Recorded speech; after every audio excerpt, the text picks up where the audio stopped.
Neno la leo: nguvu ya shukrani katikati ya maumivu.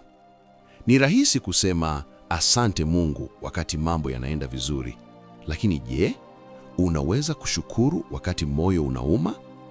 Wathesalonike wa kwanza 5:18 inasema, shukuruni kwa kila jambo, maana hayo ni mapenzi ya Mungu kwenu katika Kristo Yesu. Kwa kila jambo, si kwa mambo mazuri tu, si baada ya majibu kuja, lakini hata katikati ya hali isiyoeleweka. Shukrani si kukataa maumivu. Shukrani ni kutangaza kwamba maumivu haya ndiyo mwisho wa hadithi yako. Unaposhukuru katika giza, unawasha taa ya imani. Unaposhukuru katikati ya ukimya, unaonyesha kuwa bado unamwamini Mungu. Kuna milango inayofunguliwa kwa maombi, lakini kuna viwango vinavyofunguliwa kwa shukrani. Tafakari hili kwa kina.